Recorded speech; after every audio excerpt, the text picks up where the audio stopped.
Aujourd'hui, je vais vous parler d'un sujet beaucoup plébiscité sur les réseaux, dans le domaine du fitness et du développement personnel, le famoso douche froide.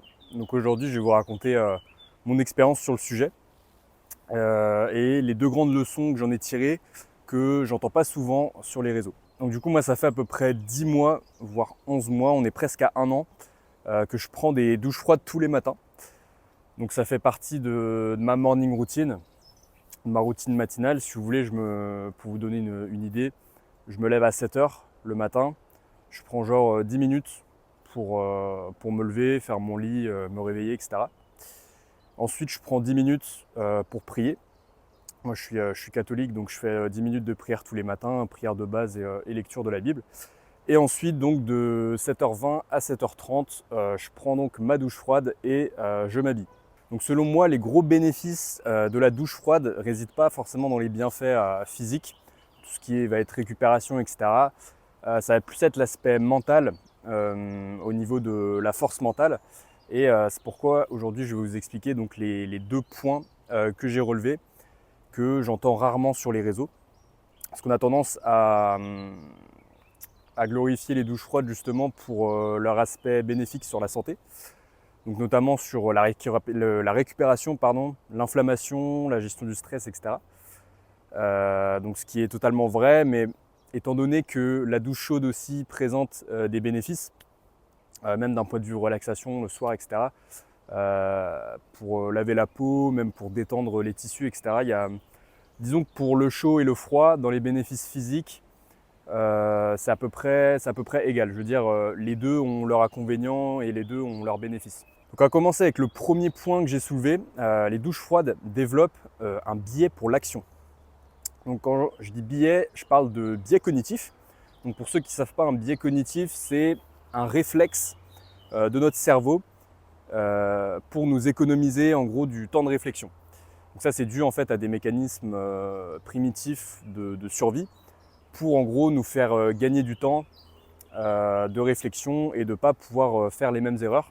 Et donc dans la majorité des cas, les biais cognitifs interviennent souvent dans la société, dans nos relations sociales. Donc le biais pour l'action, c'est celui de toujours choisir l'action, c'est-à-dire le passage à l'action en lui-même. Et donc ce passage à l'action, c'est une notion qui est très importante si vous voulez réussir dans quelque chose, réussir dans un domaine, d'ailleurs peu importe, là on parle de fitness, mais ça peut être sur beaucoup d'aspects de la vie, même sur développer une compétence particulière par exemple. Donc pour réussir dans quelque chose, évidemment ça prend du temps et notre motivation, on sait qu'elle est très fluctuable au niveau de nos événements, ce qui nous arrive, notre quotidien, etc. Et donc pour pouvoir tenir sur le long terme, il faut de l'adhérence, donc c'est-à-dire qu'il faut tenir en fait concrètement.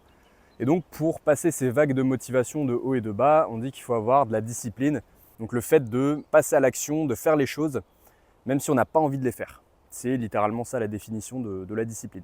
Et donc la douche froide, même si on est accoutumé, ça fait un moment qu'on a l'habitude de le faire, etc., c'est jamais quelque chose d'agréable et de facile, dans le sens où, ok, on va s'y habituer et ça va être de plus en plus facile, mais ce sera toujours quelque chose d'inconfort. C'est-à-dire, si on pouvait ne pas le faire, on ne le ferait pas. Si vous voulez, il y a vraiment personne ne veut volontairement avoir froid, si vous voulez. Et donc, l'action même de prendre une douche froide alors qu'on n'en a pas envie, c'est littéralement en fait la discipline. Donc, ça va développer notre capacité à se mettre volontairement dans l'inconfort et donc d'accepter les phases de mou où on doit quand même passer à l'action malgré tout. Et voilà, c'est cette compétence d'adaptabilité qu'on développe selon les situations, on développe le fait de toujours passer à l'action, peu importe nos ressentis. Et cette capacité de discipline, c'est le plus important donc, pour aller plus loin, parce que ça va nous apporter plus d'adhérence, donc une courbe, si vous voulez, de progrès très stable comparé à la motivation. Donc ce qui fait qu'on va tenir sur le temps et donc du coup qu'on va réussir. Pareil, pour ajouter une notion importante, on est dans la loi de Pareto, c'est-à-dire le 80% d'action, 20% de réflexion, le 80-20. Parce que plutôt que de réfléchir pendant des heures sur pourquoi est-ce que je devrais prendre cette douche froide, qu'est-ce que ça m'apporte, et de surintellectualiser la chose, la réussite, elle réside juste dans le fait de le faire. C'est-à-dire, voilà, vous n'avez pas envie de le faire, vous n'avez aucune raison valable de le faire, et vous le faites juste pour le faire, juste pour vous mettre dans l'inconfort volontairement et donc développer ce biais pour l'action. Le deuxième point que je voulais développer, le deuxième bénéfice, plus gros bénéfice mental de la douche froide, c'est le fait de gérer le stress dans le sens où le corps va suivre l'esprit. Si vous vous mettez volontairement dans une situation d'inconfort, donc vous allez avoir froid, votre corps va commencer à trembler, etc. Et le fait de volontairement se relaxer dans une situation inconfortable, ça va vous permettre de mieux vivre la chose. C'est-à-dire, quand vous êtes sous la douche froide, vous tremblez, vous avez froid, il faut faire l'effort volontaire de se relâcher et de faire comme si en fait vous aviez chaud. Et en fait, ça va être plus simple de résister au froid et ça va être plus simple de se détendre parce que le cerveau et l'esprit suivent généralement toujours le corps. Et ça, c'est une notion qu'on voit beaucoup dans l'éloquence, dans le sens où si on a un non-verbal, c'est-à-dire une posture voilà, toute recroquevillée, les épaules redressées, c'est pour ça qu'on dit en fait qu'il faut poitrine ouverte, on reste droit, on regarde l'interlocuteur, parce que ça renvoie une position confiante, et donc on est confiant aussi dans notre discours, comparé à quand on est recroquevillé, etc. On donne une impression de stress, et donc on ressent ce stress. Et bien là, c'est la même chose pour la douche froide, c'est-à-dire que si votre corps agit comme s'il avait froid, et ben vous allez avoir froid. Alors que si vous faites comme si c'était facile, vous vous détendez, vous soufflez, vous respirez, vous essayez de relâcher un maximum alors que vous avez froid, vous allez voir que ça va être plus facile et que vous allez mieux vous détendre. Et cette notion est clairement applicable en fait, peu importe le stress ressenti. À partir du moment où votre corps va ressentir le stress dû à une situation, le fait de dire bon ok, je me détends, j'ai une posture confiante, ça va vous aider en fait à surmonter ce stress et à avoir une posture confiante parce que vous commencerez par votre corps et donc ce sera plus facile en fait à votre cerveau et à votre esprit de suivre. De la même manière que vous le faites dans une douche froide, quand vous vous détendez volontairement alors que vous avez froid. Donc voilà, c'est selon moi les deux plus gros bénéfices de la douche froide. Donc développer le biais pour l'action, donc qui nous pousse à agir peu importe l'inconfort, peu importe l'épreuve. Et la gestion du stress, donc à partir du moment où on ressent un inconfort, une situation stressante, et on se détend volontairement pour pouvoir surmonter ce stress. Donc après, c'est comme pour tout. Pour être meilleur dans un domaine, il faut le faire tous les jours. Donc ça nécessite une pratique quotidienne. Après, vous n'êtes pas obligé de le faire le matin. Moi, je sais que je me suis forcé à le faire le matin parce que justement, il y a cet aspect plus difficile. Le matin, vous venez de vous réveiller, etc. C'est compliqué, mais justement, ça rajoute quelque chose de plus difficile.